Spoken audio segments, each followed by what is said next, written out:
¿Qué es esto de universidades por todos lados? El gobierno tiene ideas cortas, necesita bastones largos. Universidades por todos lados. Necesita bastones largos. Poblado de universidades públicas. Y allí el sueño de mi hijo el doctor empezó a ser posible. Universidades por todos lados. Universidades por todos lados. Que nadie que nace en la pobreza en la Argentina hoy llega a la universidad. Ideas cortas. ¿Cuánto pesa la universidad pública para que la movilidad social ascendente se concrete? Permitir que el pueblo ingresara a la universidad. Universidades por todos lados. Universidades por todos lados. La universidad se llenó de hijos de obreros. Tiene que caer en la escuela pública. 5 premios Nobel cayeron en esa desgracia. Universidades por todos lados. Universidades por todos lados. Felices y comprometidos. Que las universidades sean un centro de educación y de debate. Universidades por todos lados. Universidades por todos lados. Esa universidad se extendió en toda la Argentina. Universidades por todos lados. Universidades por todos lados. Felices y comprometidos. Universidades por todos lados. El programa de CONADU. Somos la Universidad Pública. Lunes a las 19 en Caput.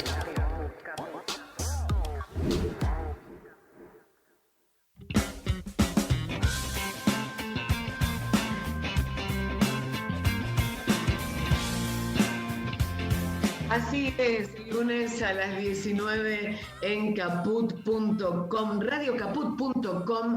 Aquí estamos como todos los lunes reencontrándonos para compartir con ustedes este programa, Universidades por todos lados, el programa de radio de CONADU. Bienvenidos a todos, vamos a darle la bienvenida a nuestros compañeros. Está Pablo Macías, secretario de Prensa y Comunicación de CONADU. Hola Pablo, ¿cómo va? ¿Cómo andas, Virginia? ¿Todo bien? Contentos, Muy bien, contentos. aquí empezando una nueva semana, un nuevo programa, bueno, con muchísima información como siempre y con las entrevistas que nos caracterizan en este segmento que tenemos todas las semanas. Está también presente Elizabeth Vega-Grón en la producción general y como directora de prensa y comunicación de CONADU, y Javier Moscoso, por supuesto, del equipo de prensa. En la operación, nuestro querido Luis Javier. Hola Luisito, te mandamos el saludo desde aquí y queremos agradecer como siempre, porque producir un programa es complicado y lleva su tiempo, a Lautaro Piemonte y a Gabriela De Michelis.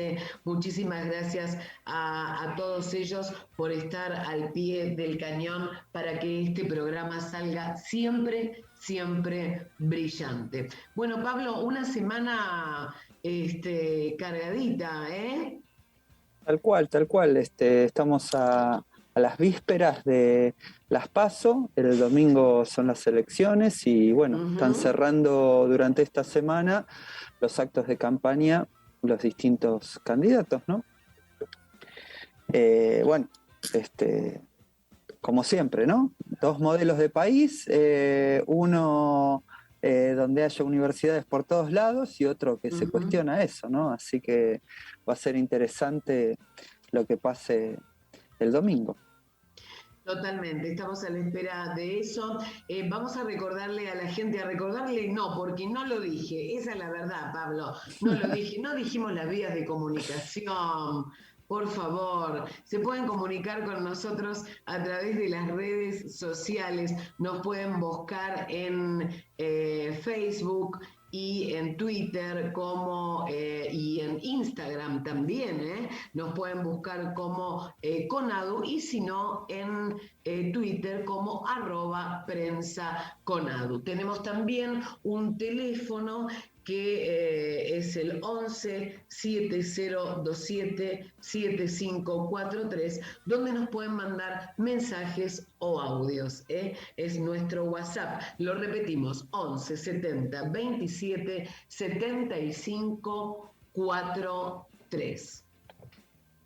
Bueno, algunas novedades que podemos comentar de esta semana, Pablo, actividades que se estuvieron haciendo en CONADU y todo lo que tiene que ver con lo social y político coyuntural, ¿verdad?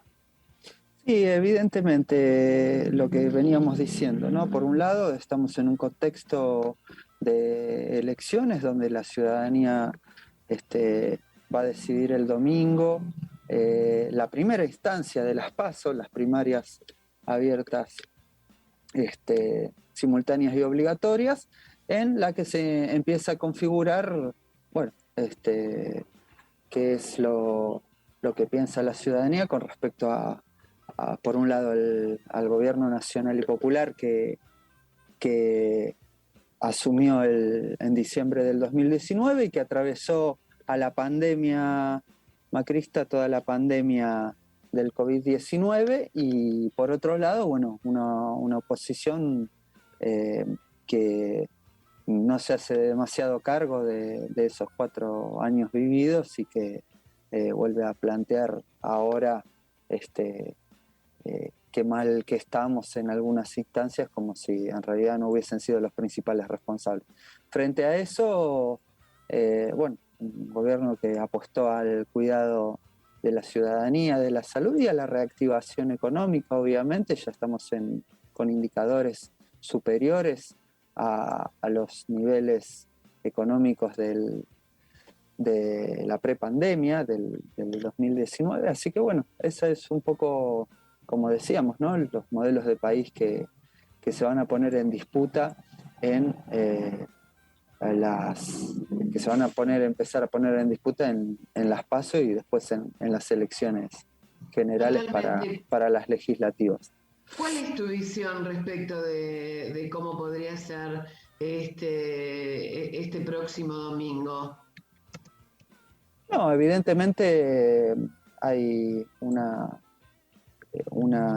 yo creo que la ciudadanía va a revalidar esa decisión que tomó en el 2019 de frenar lo que fueron 4 años de ajuste, 4 años, como decíamos, ¿no? De pérdida de derechos,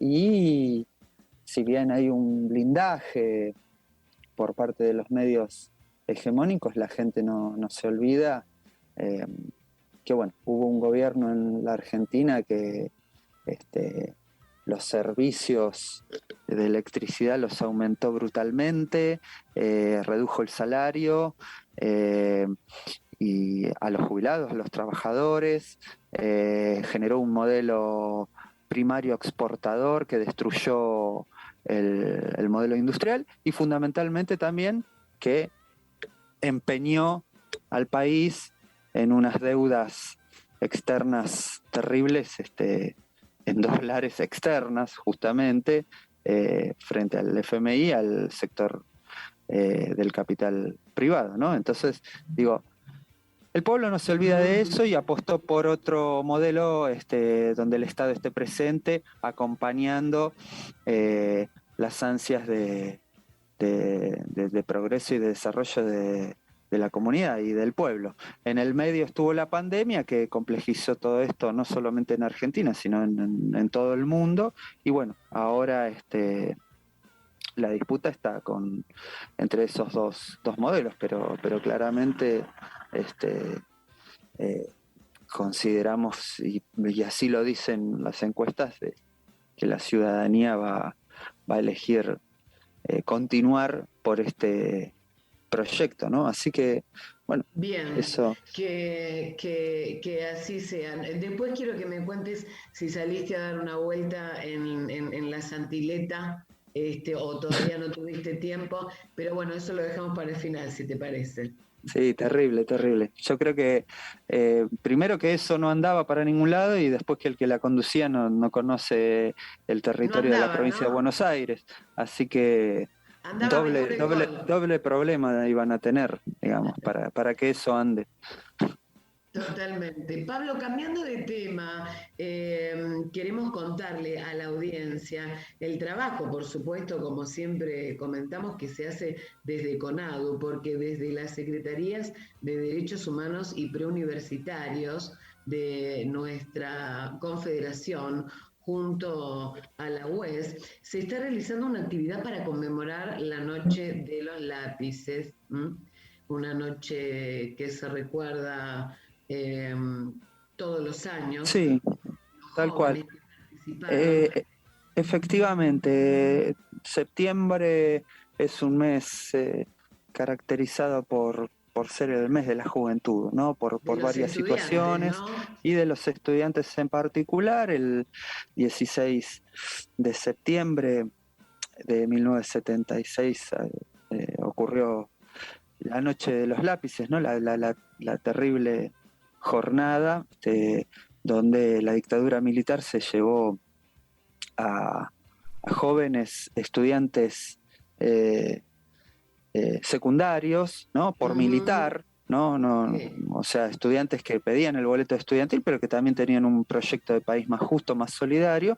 Bueno, una dictadura brutal que atacó al conjunto del pueblo, a los trabajadores, también atacó a los estudiantes comprometidos, y la actividad que desarrollamos de derechos humanos y de preuniversitarios tiene que ver con recordar ese episodio, pero más que nada el episodio de una juventud comprometida, militante. Emilce Moller es una compañera que era estudiante en esa época y que sobrevivió, y claro, bueno, es un ejemplo de lucha, obviamente, al igual que las madres, y al igual que los jóvenes que hoy, siendo secundarios, también se organizan por un modelo de país más justo, más solidario, aportando desde su lugar también a esa construcción. Así que decimos, es el mes de la juventud, también está el 21 de septiembre, el Día de la Primavera. Ese mismo día, en el 76 también, no solamente fue el 16 de septiembre, sino días posteriores también habían sido secuestrados algunos estudiantes en el 76. Bueno, digamos, frente a ese horror de la dictadura, recordar la militancia, la solidaridad y bueno, la importancia que tiene la juventud en un proyecto alternativo de país más solidario, y bueno, y transformador, ¿no? Totalmente. Vamos a contarle a la gente también, Pablo, que en esta actividad, como dijiste al principio, va a estar la compañera Emilce Moller, sobreviviente, va a estar también Abril Villano, perdón, sí, sí. Y nuestra querida Vera Jarach, a quien le mandamos un abrazo fraterno. Cambiando un poquito de tema, queremos meternos en lo que tiene que ver con la lucha, con la paritaria universitaria. En este caso, la CONADU convocará a un plenario de secretarias generales para analizar la propuesta de revisión salarial del gobierno. ¿Cómo viene esto y cuándo es esta convocatoria?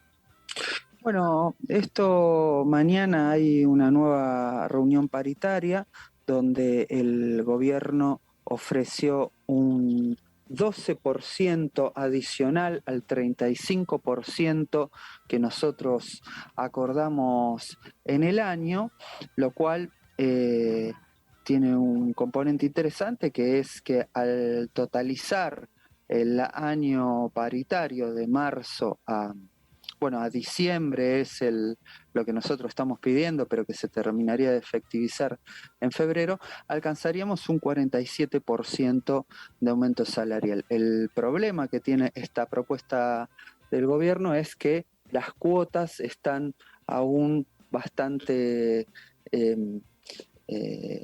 lejanas a nuestras expectativas, en términos de que nosotros estamos exigiendo alrededor de ya alcanzar un 35% en octubre, y bajo esta propuesta tendríamos un 31% en octubre. Claro. Es decir, el monto general coincide un poco con nuestro reclamo, pero estamos tratando de evaluando y reclamando más que nada que se traten de acercar un poco más las cuotas en los meses. Así que la mañana vamos a tener, antes de esa reunión, un plenario de secretarias y secretarios generales para evaluar esta propuesta y, bueno, en función de eso definir qué posición vamos a tomar.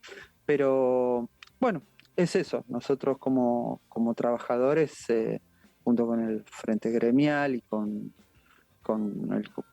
el conjunto de los trabajadores, reclamamos algo que incluso el gobierno nacional lo ha propuesto y lo ha prometido, que es que este año logremos alcanzar y superar a la inflación, de que el salario esté por arriba de la inflación. Así que, bueno, esas son algunas de las cuestiones centrales que vamos a discutir en el plenario de mañana, más allá de también otras cuestiones como condiciones de trabajo que tienen que ver con bueno, algunas cuestiones y reivindicaciones de los preuniversitarios, del pase de docentes contratados y ad honorem, regularizarlos y el pase de ayudantes a jefes de trabajo práctico. Esas son algunas de las reivindicaciones que tenemos vinculadas a condiciones de trabajo, conjuntamente con lo central, que es el tema salarial, obviamente. Bueno, de aquí a fin de año entonces los plenarios y los planteamientos van a ser bastantes, porque hay una revisión en diciembre y otra también, si no me equivoco, en febrero. Así que, bueno, la lucha, como siempre, en CONADU al frente siempre continúa. Antes de seguir con los temas de actualidad, Pablo, y de la coyuntura, está bueno a veces hablar de otras cosas, de recordar otras cosas, de mechar un poco con lo que pasó en el pasado. Y mira, en 1906, Federico Leloir, que nació en París y que fue médico farmacéutico, ganó el premio Nobel de Química en 1970 por descubrir los procesos bioquímicos básicos para la vida. O sea, ¿cuánto le debemos? Bueno, un exponente también de la universidad pública, un premio Nobel que ha aportado muy fuertemente al desarrollo de la salud, ¿no? A nivel universal, no solamente en nuestro país. Totalmente, gran exponente de nuestro país salido de la universidad pública. Y en contrapunto a esto que te cuento, en 1930, Hipólito Yrigoyen viene con todo, con su golpe cívico-militar encabezado por el general José Félix Uriburu, que derroca a Hipólito Yrigoyen con lo que sería la primera interrupción del orden constitucional desde 1853 aquí en nuestro país. Ese golpe de Estado que dio Uriburu a Yrigoyen se pasó a llamar ese periodo como la década infame en la historia de nuestro país. Sí, recordar que Hipólito Yrigoyen era un líder popular cuyo adhesión política era muy grande, ¿no? Fue votado por una gran cantidad de gente de la ciudadanía con porcentajes altísimos y, bueno, fue uno de los primeros líderes populares. Bueno, como después pasó también con Juan Domingo Perón, las oligarquías más reaccionarias no encontraban otra forma que ganarles de alguna manera a estos líderes populares por medio de la fuerza y de los golpes de Estado, no democráticamente. No, las oligarquías nunca pudieron lograr tener la adhesión popular que estos líderes tenían, ¿no? Por eso se los llamaba populistas, y como si populista, que sería tener el apoyo del pueblo fuera algo malo, ¿no? Con eso. No, no, y aparte como si fuera algo malo, ¿no? Claro. Tener el apoyo del pueblo. Bueno, y como último recordatorio de las efemérides que todos los programas hacemos, en 1979 llegó una delegación aquí a Argentina, muy pedida por los organismos de derechos humanos que ya por aquel entonces estaban en las calles, nuestras queridas madres y abuelas. Una delegación de la Comisión Interamericana de Derechos Humanos que en 1979 llega a Buenos Aires después de la cantidad de denuncias que habían llegado y que se habían publicado en los diarios de nuestro país, y gracias a que ellas también habían salido a la calle, a que la gente había salido a la calle. Por eso llegó en 1979 esta delegación de la Comisión Interamericana de Derechos Humanos. ¿Qué fue lo que hizo? Visitó los cuarteles y los centros ilegales de detención y recibió denuncias sobre torturas, desapariciones forzadas de personas durante la dictadura cívico-militar, porque claramente en esa época estábamos bajo ese régimen. Ellos luego hicieron un informe que fue publicado un año después, que contribuyó a sustentar el juicio que se realizó en 1985 a los jefes de las juntas militares por los crímenes de lesa humanidad. Recuerdo que frente a esta visita, avisados los jefes militares de esta visita, hicieron remodelaciones en lo que hoy es el espacio Memoria y Derechos Humanos, el ex centro clandestino de detención ESMA, Escuela de Mecánica de la Armada. Hicieron reformas en los lugares donde tenían detenidos a las personas ilegalmente, para que esta comisión no pueda detectar ninguna anormalidad, entre otros lugares, ¿no? Sí, evidentemente, por un lado, algunas trabas que le pusieron a la comisión, y por otros lados, estas remodelaciones que hicieron y bueno, todo lo que fue readecuar un poco estos lugares. Sin embargo, rescatar la importancia de esa misión, la importancia de toda la lucha de las madres que en soledad fueron impulsando estas iniciativas, las campañas que desarrollaron, y rescatar esto, ¿no? De que nunca hay que bajar los brazos, porque si bien a veces parece que no se llega a buen puerto, todas estas luchas sirven como antecedentes para, como vos bien decías, después, en 1985, ese informe sirvió muy de testimonio para enjuiciar a la Junta militar, ¿no? Que como todos sabemos, bueno, por lo menos fue un paso importante. Todos ya hubiésemos querido que en esa época vayan también por los demás responsables, pero al menos la cúpula fue el primer paso, digamos, en un hecho histórico fue juzgada, ¿no? Pablo, hacemos una breve pausa con un tema musical de Sara Ede. Te invito a escuchar Histórica y venimos.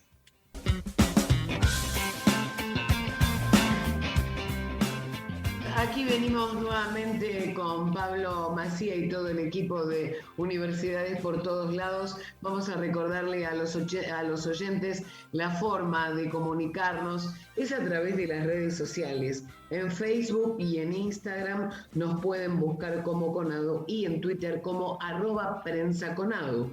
Además, Pablo, nos pueden mandar audios o mensajes a nuestro WhatsApp, que es 11 70 27 75.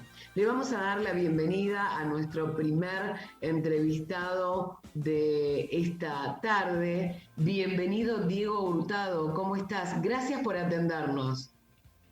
No, buenas tardes y gracias a ustedes por llamarme.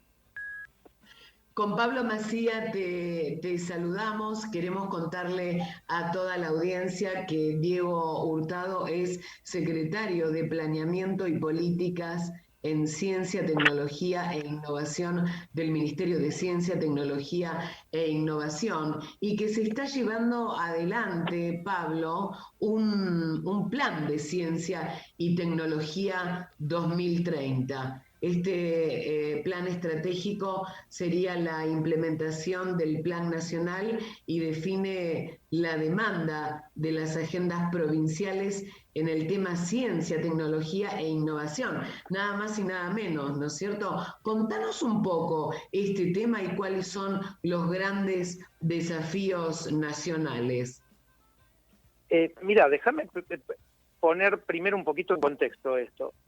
Vos sabés, sí, claro, que cuando se crea el Ministerio de Ciencia, en noviembre del 2007, se empieza a trabajar en lo que fue Argentina Innovadora 2020, que fue un plan nacional de ciencia y tecnología que se aprueba durante el gobierno de Cristina, que tenía horizonte, una meta al 2020, pero que el gobierno de Macri discontinuó.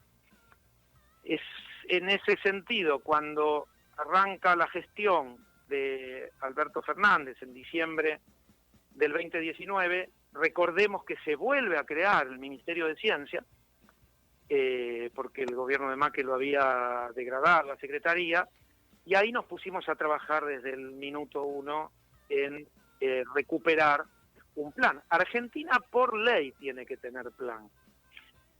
Al haber discontinuado el plan Argentina Innovadora 2020, la verdad que una de las primeras cosas que hicimos fue ponernos a trabajar. Lo que hicimos a los poquitos meses, si no recuerdo, en septiembre del 2020, presentamos un documento preliminar donde se establecían los núcleos conceptuales del plan y la metodología, porque un plan en algún punto es un proceso de concertación de escala nacional, es decir, no es algo que surge del Ministerio de Ciencia. El Ministerio de Ciencia se encarga de llevar adelante un proceso de planificación donde van participando actores, actoras relevantes del sector de ciencia y tecnología a escala nacional.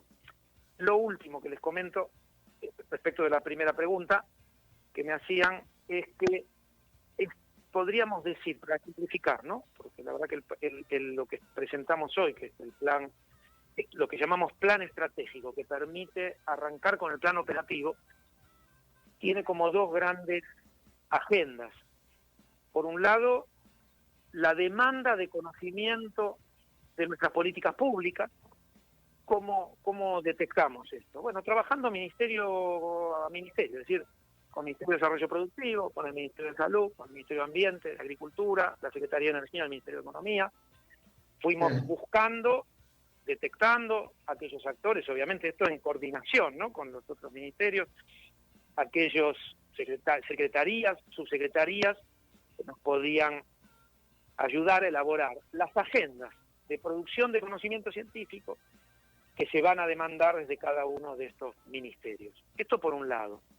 Y esto nos da los grandes desafíos entre lo que está el combate a la pobreza, a la desigualdad, vulnerabilidad, por otro lado, salud, la mejora del sector salud en sus varias dimensiones, la transición energética, desde una matriz de hidrocarburos hacia las energías renovables. En la Argentina esto incluye sector hidroeléctrico, nuclear, sector eólico, donde hay altas capacidades nacionales, pero también energía termosolar, etcétera. Estoy dando, perdonen porque estoy haciendo una síntesis un poco telegráfica.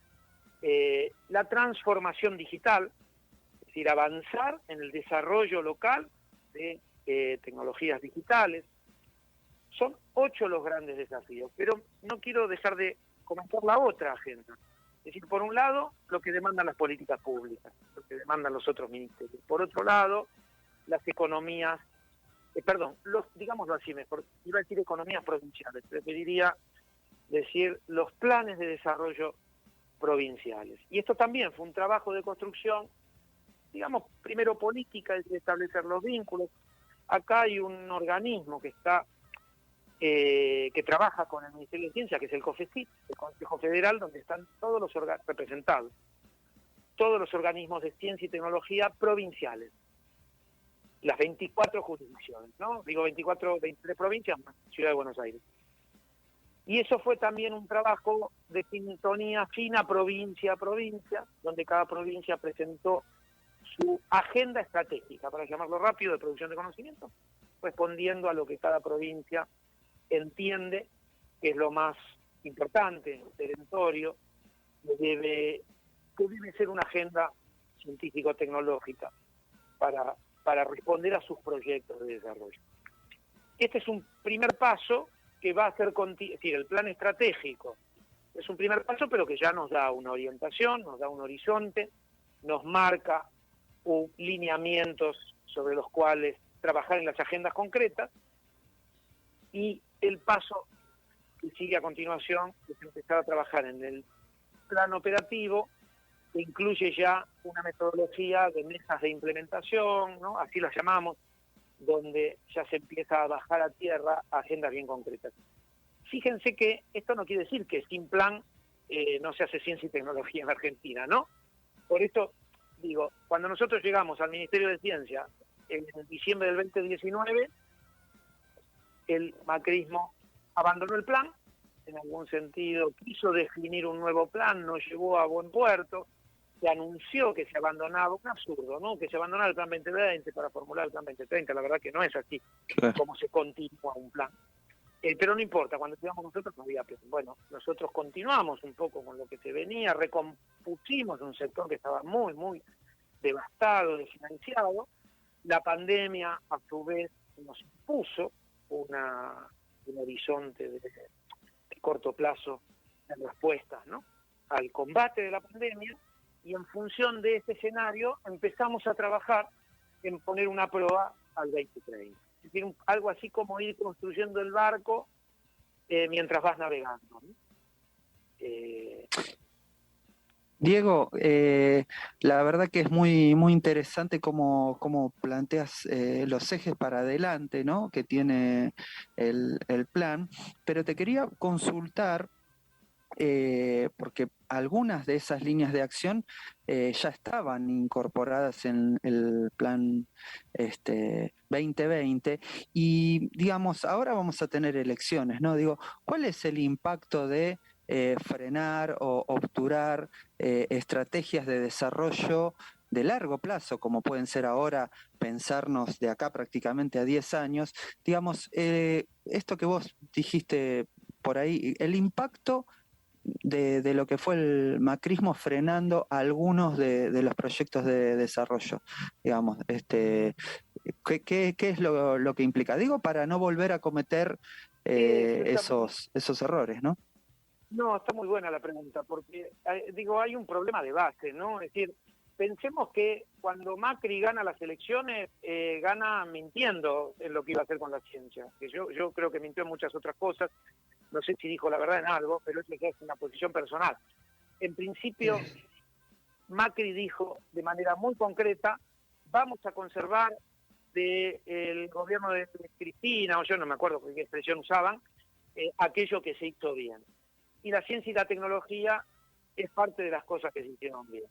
Y prometió que iba a llevar la inversión en ciencia al 1.5 del PBI. Bueno, un absurdo. En realidad lo que ocurrió fue una devastación difícil de explicar. Yo les aseguro que podríamos hablar horas de los desastres que dejó. Cuando nosotros llegamos al Ministerio de Ciencia, en la secretaría que a mí me toca conducir, que es la Secretaría de Planeamiento y Políticas de Ciencia, Tecnología e Innovación, que tiene un presupuesto de 480 millones anuales, teníamos una deuda de más de 500 millones. Esta gente había dejado de pagar membresías, debía proyectos internacionales, alrededor de 50 proyectos, que venía sin financiar desde el 2017. Eso mirado desde la ventanita chiquita de mi secretaría.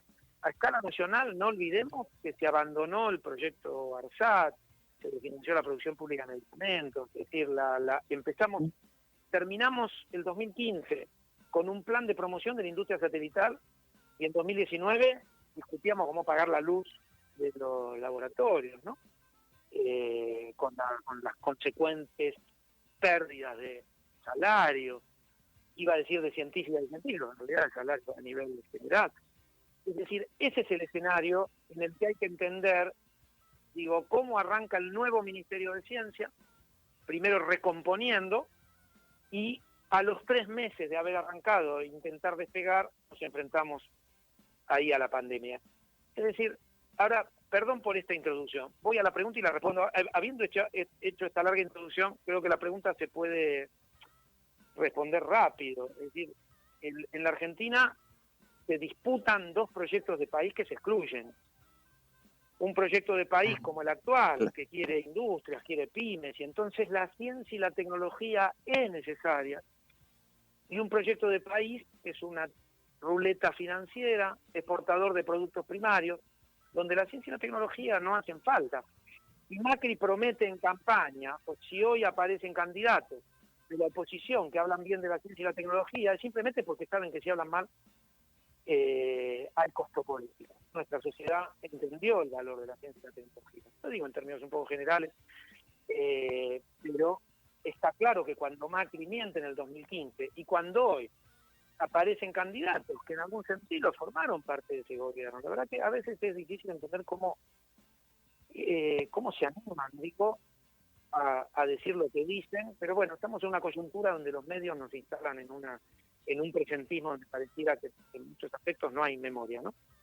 Y entonces la verdad que uno se queda asombrado cuando hay candidatos de la oposición que en algún sentido hablan de la ciencia y la tecnología después de lo que nos dejaron, ¿no? En el 2019. Y hasta ahí llego, hasta ahí sé razonar, son el proyecto de país que encarna Cambiemos, no se llaman más Cambiemos, ¿no? Ahora se llaman, ¿cómo se llaman? Parecido, no sé, juntos, bueno, no se sabe, ¿no? Sabemos de qué hablamos, juntos por el cambio o Cambiemos. Quiero decir, el proyecto de país que ellos en algún sentido encarnan no necesita conocimiento, no necesita ciencia y tecnología. Esto ya quedó demostrado entre 2016 y 2019. En algún sentido, con el menemismo tuvimos una película previa semejante a lo que vino a ser el gobierno de Macri. Cuando llegamos al 2001, la ciencia y la tecnología estaba devastada, ¿no? La Argentina había perdido un sector emblemático como el nuclear, es decir, las universidades habían intentado ser aranceladas, una batalla que pagamos con un precio altísimo. Y hasta ahí llego, ¿no? Respecto a la pregunta. Diego, la verdad que da para seguir entrevistándote más adelante en función de estos grandes desarrollos, ¿no? Porque son muy variados, ¿no? Energías nucleares, alternativas, proyectos Pampa Azul, digamos, hay transición energética, bueno, hay grandes desarrollos que se pueden ir pensando para adelante. Si tuvieras que destacar algunos de los más, yo creo que todos son importantes, ¿no? Pero ¿qué podrías decirnos en función de lo que tenemos? Primero es como decís vos, cada uno de estos temas da para hablar largo y tendido. Cada uno es muy difícil elegir alguno, son 8, ¿no? 8 grandes desafíos, pero déjame hablar de transición energética, porque hoy ¿no? Es uno de los desafíos, transición energética, porque hoy en algún punto el capitalismo global pone en la transición energética la esperanza de recuperar un capitalismo saludable, para decirlo como lo dicen, como la terminología que utilizan los organismos internacionales. Digo, ¿por qué? Porque transicionar toda la matriz energética, si podríamos hablar de una matriz energética global, de los hidrocarburos a las energías renovables, generaría una cantidad de dinamismo, ¿no?, de nuevas tecnologías, de procesos de innovación, como en algún punto se está viendo, combinado con las tecnologías digitales, que se supone que eso podría rejuvenecer la economía global. ¿Qué quiere decir rejuvenecer el capitalismo? Que el capitalismo volvería a ser, entre comillas, saludable. No digo que yo no pienso, estoy diciendo lo que se dice, ¿no? No pienso ni así ni contrario, es decir, es para matizarlo. Pero en ese sentido, hoy la transición energética es un tema de agenda global, en donde la Argentina tiene mucha potencialidad para salir a jugar en términos de incorporar, de producir, generar capacidades tecnológicas, industriales, exportadoras, ¿no?, nuevos sectores de nuestra economía de alto valor agregado que puedan generar fuentes de trabajo. Bueno, y ahí la ciencia y la tecnología, una agenda de investigación y desarrollo para acompañar un sendero de transición energética va en la dirección de la economía global. Es algo que está, en un sentido, en ebullición, y donde justamente la Argentina tiene industria y tiene capacidades científico-tecnológicas para jugar ese juego, logrando con inteligencia definir iba a decir un nicho, un segmento, un sendero, donde podamos potenciar las capacidades que ya tenemos, ¿no? Bueno, Diego, la verdad, muchísimas gracias por esta entrevista. ¿Da para seguir o no, Pablo? Pero claro que sí, si no fuera porque se termina el programa, teníamos para seguir preguntándote, Diego. Se nos termina el programa, pero te agradecemos muchísimo esta conexión con universidades por todos lados. Muchas gracias, Diego, un abrazo. Gracias a ustedes. Buenas noches.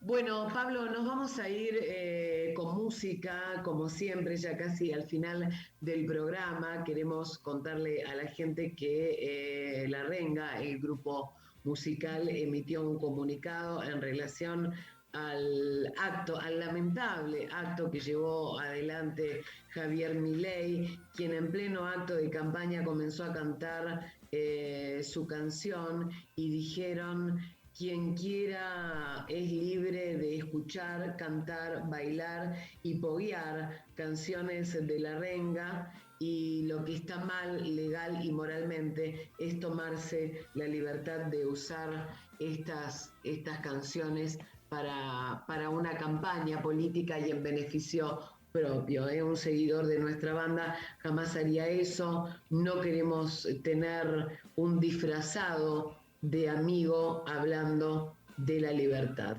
Estas fueron las palabras del comunicado que emitieron los compañeros de La Renga, y por eso nos vamos con la música de ellos hablando de la libertad. Y ahí nos vamos, Pablo querido, hablando de la libertad, con La Renga de fondo, esto que es lo que queremos, la forma en que queremos vivir. Bueno, vamos a tener el próximo programa después de las elecciones. Sí, va a estar bueno, va a estar un lindo programa para analizar lo que pasa el domingo, así que bueno, va a estar muy, muy bueno como siempre, pero bueno, con ese aditamento.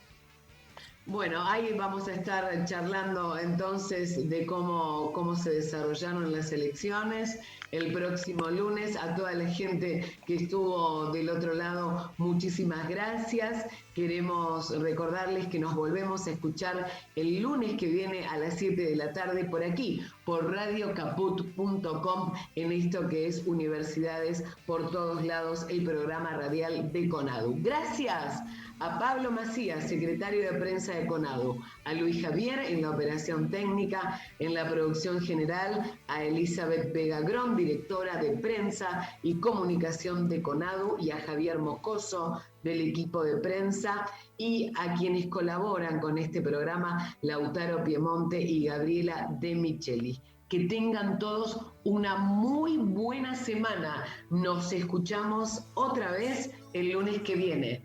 Chau.